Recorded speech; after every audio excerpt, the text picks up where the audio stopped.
Lille s'est imposé 1-0 face à Brest. Le 9e but cette saison de Victor Osimhen. Déjà, les gars, 9 buts, les 9 à domicile. Et ouais, monsieur domicile. C'est un hasard ou pas ça? C'est à l'image de l'équipe. Ouais. C'est à l'image de l'équipe. Très bonne à domicile, en difficulté à l'extérieur pour le moment.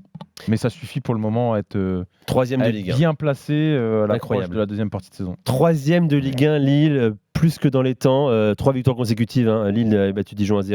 1-0. A gagné à Lyon 1-0, on s'en rappelle. Et a battu Brest 1-0. On va commencer avec des supporters lillois qui nous ont appelés au 32-16, bien sûr. On va commencer avec Benjamin. Salut Benjamin. Oui, bonsoir l'after. Bienvenue dans l'after, Jonathan, Habib et Ludo t'écoutent. Oui, bonsoir à tous. J'étais au stade ce soir. Ouais. Et j'ai vu une super prestation, une prestation collective, parce que même si on a gagné à Lyon et contre Dijon, c'était pas des matchs très très aboutis finalement. Et ce soir, par contre, on a vu du jeu, il y a eu beaucoup d'occasions. Bon, il y a le gardien de Brest qui a fait une belle prestation en deuxième mi-temps. On va en parler de l'Arsenal. Il y a Sanchez qui a eu une belle opportunité, il connaît aussi. Et puis le penalty de Bamba. Mais ce qui est plaisant, c'est les 3 derniers matchs, on ne prend pas de but, donc on retrouve une certaine solidité défensive aussi.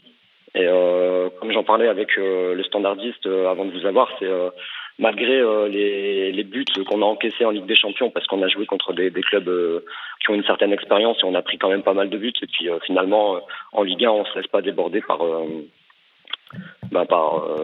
tous ces buts encaissés en Ligue des Champions et on arrive à rester solide défensivement en Ligue 1. Donc c'est bien. Ludo, est-ce que toi tu vois une progression, une évolution dans le jeu lillois quand même?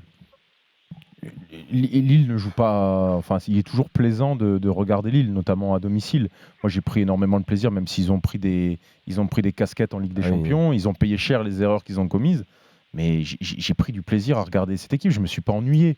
Dire sur le fond, ils y sont allés avec un peu plus d'ambition que les derniers clubs français qu'on a pu voir en Ligue des Champions, en tout cas pas favoris. Ah oui, c'est sûr. Donc, certes, il y a eu des volets, mais je crois que cette équipe, elle est aussi, elle a été détruite en grande partie cet été. Elle est en reconstruction, avec beaucoup de joueurs qui ne se connaissaient pas.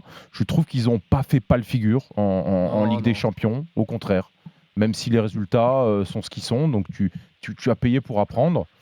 Maintenant, moi, j'ai un vrai coup de cœur pour Christophe Galtier, vraiment. Je crois que tout le monde commence à en avoir un. Aujourd'hui, c'est la psychologie sur les joueurs, c'est quelque chose de très important. Comment tu les amènes à retrouver de la confiance, comment tu les motives, comment tu les piques à un moment donné. J'ai l'impression que Christophe Galtier a trouvé la clé déjà du groupe de la saison dernière et encore de ce groupe-là. Renato Sanchez qui était, on l'avait annoncé, on va en parler aussi. Et je t'avais dit qu'il fallait lui laisser du temps et il le laissait. C'est vrai que j'avoue, il y a 3 semaines on s'est dit fiasco annoncé ou pas. Mais non, je te l'ai dit, il fallait lui faire. Il est énorme. Mais non, il fallait lui faire jouer des matchs. Il a besoin, ce garçon, il a besoin de retrouver du rythme. Il est titulaire depuis 3 matchs et il est impressionnant. C'est une machine. Le mec, il a un ratio. Il est à 85% de passes réussies. Je pense qu'il est à quasiment 80 ballons touchés. Ce garçon, il a un ratio. Ce soir, sur tous ces ballons touchés, il va perdre 2 ballons. Quoi. Il en a perdu 2. Et il gagne 4 duels aussi. Il fait 6 passes clés. Il fait un gros match. Cette capacité. C'est un très très bon match. Et même, tu vois, ça Galtier aussi. Fallait avoir l'idée de se dire Renato Sanchez sur le côté droit. C'est pas moi très sincèrement, au-delà de la performance. Il a été très bon depuis quelques temps sur ce côté. Hein. Au-delà de la performance de Sanchez et même Osimhen qui est impressionnant, il y a Benjamin André qui est énorme. Mais lui, il est égal à lui-même. Si tu veux, il est fort déjà à Rennes, il est fort à Lille. Pour moi, il y a. Avec le Vas-y. Avec le départ de Mendes, sincèrement, on était un petit peu pessimiste au milieu de terrain, même si Cheka et Soumaré qui éclore sont quand même bons. Thiago Mendes avait fait une saison énorme l'année dernière.